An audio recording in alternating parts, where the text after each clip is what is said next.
Welcome back to the channel. Today, we're diving deep into one of the hottest topics in the world of technology. The upcoming iPhone 17 Pro Max. Apple's next flagship has already become the center of endless leaks, rumors, and speculation.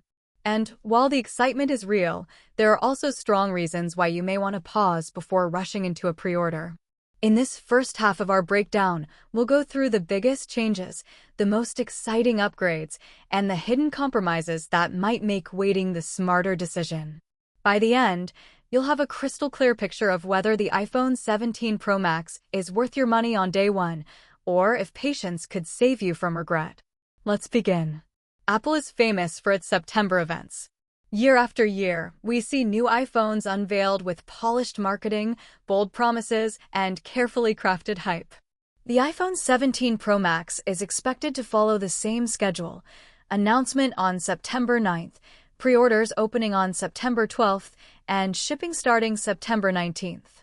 But behind that familiar rhythm lies something different. This year, Apple isn't just refreshing. It's reshaping the lineup in ways we haven't seen in years. One of the most talked about changes is the rumored iPhone 17 Air, a brand new model that could replace the Plus version. But for now, let's keep our focus on the Pro Max, because that's where Apple is expected to pack its most advanced technology. The first big reason people are buzzing about the iPhone 17 Pro Max is its radical new design. Apple is rumored to introduce a thinner body, a fresh camera layout, and new materials. On paper, it sounds futuristic. A thinner frame looks sleek, feels modern, and makes the phone more portable. But here's the catch: thinner doesn't always mean better. History shows us that when Apple or any brand goes too thin, there are trade-offs. Heat dissipation becomes harder. Battery capacity shrinks. Structural durability weakens. So, while the iPhone 17 Air is getting attention for being ultra-thin, the Pro Max might avoid going to that extreme. Still, Apple is changing materials across the entire lineup. The titanium we saw in the iPhone 15 Pro models may be replaced by aluminum again. Aluminum is lighter. That means easier handling. But it doesn't feel as premium as titanium. And it's more prone to scratches and dents. For some, that's a step back, not forward. Imagine paying a premium price only to get a frame material that doesn't hold up as well over time. That alone is reason enough for some buyers to wait and see how the new build performs in real-world use. Now let's talk about the camera redesign. The Pro Max is expected to drop the traditional square module and move to a wide horizontal camera bar stretching across the back. Visually, it's bold. It gives the phone a new identity. But functionality matters more than looks. This new layout could cause issues. Phone cases will all need to be redesigned. Holding the phone in landscape mode could feel awkward because of the added bulk at the top. And when you place it flat on a table, it may not sit evenly. These are small annoyances, yes. But when you use a phone every single day, small annoyances add up. Cameras are at the heart of every iPhone launch. And the iPhone 17 Pro Max is rumored to bring some of the most dramatic upgrades yet. We're talking about a new 48-megapixel telephoto lens that's designed to work with Apple's Vision Pro headset. That sounds futuristic, shooting photos and videos that integrate seamlessly with a spatial computing device. But here's the reality: how many people own or plan to buy a Vision Pro? It's niche. Unless you're part of that ecosystem, the feature may add little value to your daily life. Then there's talk of 8x optical zoom. This is massive compared to current iPhone models. But there's a cost. Longer zoom requires larger internal mechanics. That means a thicker camera bump. And bigger moving parts raise long-term reliability questions. We've seen Android rivals offer high zoom before, but not without complaints about fragility and wear. Apple might do it better, but until real users test it, it's a gamble. And then comes the buzz around 8K video recording. Sounds incredible, right? But think about it. How many people have an 8K display at home? Very few. And 8K video files are huge. Storage fills up fast. Cloud backups get slower and more expensive. For the average person, 8K video is more of a marketing bullet point than a practical feature. Selfie lovers will see a rumored upgrade too. Apple could bump the front-facing camera to 24 megapixels. That means sharper selfies, better detail, and improved video calls. But megapixels aren't everything. We've seen budget phones with high megapixel counts that still deliver mediocre pictures because of poor lens quality and weak software processing. What will matter here is Apple's image pipeline, the secret sauce of its computational photography. Until that's tested, the megapixel number alone is not a reason to rush out and upgrade. The display is another big story. Apple may standardize larger screen sizes across the lineup. For the Pro Max, that means an even bigger canvas for watching videos, gaming, and productivity. But compact iPhone fans? They're left out once again. Apple seems to be doubling down on big screens only, and if you prefer something small and pocketable, that's a disappointment. Bigger isn't always better for comfort. And then there's the topic of refresh rates. Promotion has been one of Apple's biggest differentiators for Pro models, offering adaptive 120 Hz refresh rates. This year, non-Pro models may finally catch up and get fixed 120 Hz displays. Great news? Sort of. Fixed refresh means smoother scrolling, yes, but it also drains battery faster. The adaptive version is smarter, preserving energy when high refresh isn't needed.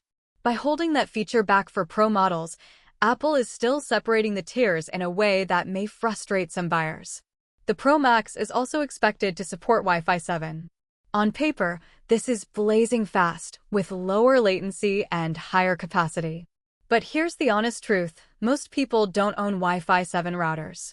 Without the infrastructure, the upgrade won't make a difference in your daily experience. It's a future-proof feature, not an immediate benefit. And waiting a year or two, when Wi-Fi 7 is more widespread, may make far more sense. Performance is another area to watch. The iPhone 17 Pro Max will likely debut the new A19 Pro chip. Built on a refined 3nm process, it should bring efficiency gains and better performance. But don't expect a revolution. Apple's chips are already far ahead of competitors. The jump from A18 to A19 will feel incremental, not transformative. If you already own an iPhone 15 or 16, the speed difference may not be noticeable in everyday use. RAM could increase to 12 GB in Pro models, which helps with multitasking and AI-driven features. But here's the thing, iOS is optimized to run smoothly even with lower RAM compared to Android. So while extra memory sounds impressive, its benefit may only show up for extreme power users. For the average person, the experience will feel the same. Cooling may finally improve with vapor chamber technology, something Android phones have had for years. This helps keep temperatures down during gaming or heavy camera use. But again, this isn't innovation, it's Apple catching up. If you've been waiting for Apple to solve overheating, the iPhone 17 might do it. But is that worth paying top dollar now, or does it make more sense to wait until Apple has perfected the system in the iPhone 18? Battery life is another rumored focus. The Pro Max could get a slightly thicker body to fit a larger cell. That should mean longer endurance. But don't expect a huge leap. Early leaks suggest the improvement is modest. Enough for bragging rights, not enough to dramatically change your daily charging habits. Charging itself is also evolving. With Qi 2 support, speeds could reach up to 50 watts wirelessly. But knowing Apple, there's a big caveat. They may restrict charging speeds under certain conditions, or lock the highest speeds to official accessories. That means you might not actually get the full benefit in real-world use. Reverse wireless charging may also come, letting you power your AirPods or Apple Watch from the iPhone itself. Cool idea, but slower than Android rivals, and more of an emergency feature than something you'll rely on daily. And then there's storage. Apple is reportedly making 256 GB the new base for Pro models. That sounds generous until you remember that this almost certainly means higher starting prices. Apple doesn't just give things away. By removing the cheaper 128 GB option, the Pro Max will likely climb even further out of reach for many buyers. If price is a concern, waiting could save you hundreds once discounts or refurbished models hit the market. Finally, we need to talk about early adopter risks. Every time Apple introduces a major redesign, there are issues. It happened with Antenna Gate. It happened with Ben Gate. It happened with battery swelling. The first generation of a bold new design often comes with hidden flaws. Waiting a few months to see real-world reviews could save you from frustration and wasted money. So, as we wrap up this first section, let's take stock. The iPhone 17 Pro Max brings thinner designs, aluminum builds, a bold camera redesign, bigger screens, new camera hardware, 8K video, Wi-Fi 7, the A19 chip, vapor cooling, Qi 2 charging, larger storage, and a higher price tag. On the surface, that's a lot of innovation. But when you dig deeper, many of these features are either not ready for prime time or come with compromises that only become clear with use. That's why the smartest move for many people may be to wait. Wait for reviews. Wait for prices to stabilize. Wait for Apple to iron out the kinks. In the first half of this deep dive, we explored the bold design changes, new camera system, display updates, and performance upgrades that make the iPhone 17 Pro Max both exciting and controversial. Now, let's go even deeper. In this second section, we'll explore the remaining reasons why waiting could be the smartest choice. We'll look at long-term durability, pricing psychology, software support, ecosystem lock-in, and the bigger picture of where Apple might be heading with the iPhone 18 and beyond. So let's break it all down. One of the most overlooked aspects of any new iPhone launch is durability. Apple markets its devices as strong and long-lasting. We've seen ceramic shield, titanium frames, water resistance, and now rumors of anti-reflective coatings. But here's the truth. The very first batch of any new design often reveals weaknesses that Apple did not anticipate. The iPhone 6 had Bendgate. The iPhone 10 suffered from screen burn-in and Face ID issues. Even the iPhone 15 Pro series faced reports of overheating due to its titanium frame and thermal design. The iPhone 17 Pro Max introduces a new horizontal camera bar, a new aluminum build, and possibly a thinner design for the rest of the lineup. Each of these changes increases the chance of unforeseen problems. Will the wider camera bar make the phone easier to crack if it's dropped on its back? Will the aluminum scratch more easily than titanium? Will the bigger zoom lens have mechanical reliability issues? These are unknowns. By waiting, you give Apple time to identify and quietly fix early production issues in later batches. Then there's the pricing game. Apple is a master at positioning its products. By eliminating the 128GB option for Pro models, the new base becomes 256GB. That sounds like Apple is being generous. But in reality, it's a clever way to raise the entry price without making it obvious. Most buyers don't compare raw storage costs, they just accept the new normal. If you buy at launch, you'll pay the highest possible price. But history shows that within a few months, carriers, resellers, and Apple's own refurbished program begin offering discounts. Waiting could easily save you $100 or more, without you losing anything in terms of performance or features. Pricing psychology also ties into how Apple structures the lineup. If the iPhone 17 Air replaces the Plus, that gives Apple an excuse to shuffle prices across the board. The Pro Max has always been positioned as the ultimate iPhone. And ultimate usually means expensive. If the base price jumps again, are you ready to pay? Or is it smarter to hold off and let the market adjust before committing? Another reason to wait is software support. iPhones are famous for long updates, often 5 years or more. If you own an iPhone 15 or even an iPhone 14, you're not at risk of losing iOS updates anytime soon. That means you can comfortably wait 1 or 2 generations without feeling outdated. Apple's real strength isn't just the hardware, it's the way they support older devices with new software features. Unless your current iPhone is broken or painfully slow, you're not missing out on the iOS experience by skipping the iPhone 17. Let's also think about ecosystem lock-in. Apple designs its new features to work best with other Apple products. The rumored 48MP telephoto lens optimized for the Vision Pro headset is a perfect example. On its own, it's not that useful. But if you buy into Apple's spatial computing ecosystem, suddenly it becomes valuable. The same goes for reverse wireless charging, handy for AirPods and Apple Watch, but less compelling if you don't own them. This raises a bigger question. Are you upgrading because the iPhone 17 Pro Max genuinely improves your life, or because it's designed to tempt you deeper into Apple's ecosystem? If it's the latter, waiting gives you perspective. By the time the iPhone 18 arrives, we'll have a clearer picture of where Apple is heading with Vision Pro, AR, and AI-driven features. You can then decide if joining the ecosystem makes sense for you, or if it's better to stick with a simpler setup. Now, let's turn to future-proofing. Many of the features in the iPhone 17 Pro Max are ahead of their time. Wi-Fi 7 is a perfect example.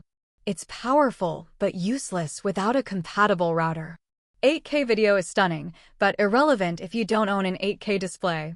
Reverse wireless charging is neat, but limited compared to what Android rivals already offer.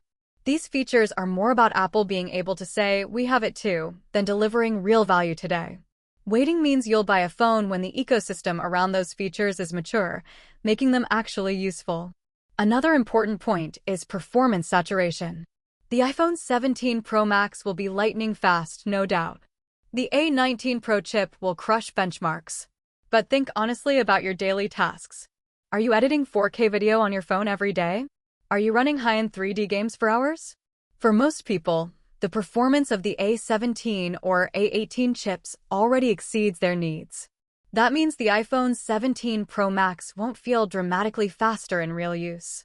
In fact, the only time you might notice the extra performance is in niche AI-driven tasks or very demanding apps that don't even exist yet. By waiting, you'll buy the chip when the software ecosystem has caught up and can actually use its full power. Battery life is another area where waiting may pay off. The Pro Max might gain a larger cell and slightly longer endurance. But let's be honest, battery life on iPhones tends to improve slowly. The real revolution could come with new battery chemistry, solid-state batteries, or more efficient chips down the line. If you upgrade now, you're buying into incremental progress. If you wait, you may get the leap. Let's also consider competition. By September, Samsung, Google, and other Android manufacturers will have released their latest flagships. Many of these already offer features Apple is just catching up to: faster charging, periscope zoom, higher resolution cameras, and more. If you're even slightly open to alternatives, waiting allows you to compare fairly. You can see how the iPhone 17 stacks up not just against older iPhones, but against the best of Android in real-world reviews. Sometimes the differences are smaller than you expect, and that can change your perspective on whether upgrading right now makes sense. Now, a huge point many people miss: psychological hype cycles. Apple's marketing is designed to create urgency. The September keynote makes it feel like you need the new iPhone immediately. Pre-order culture fuels this even more. But once the hype fades, rational thinking returns. A month or two after launch, people realize that their older iPhone still works just fine. The features that seemed revolutionary during the keynote don't feel as essential in daily life. If you resist the hype for just a short while, you may find that your desire to upgrade fades. That's another reason waiting is powerful. It protects you from emotional decision-making.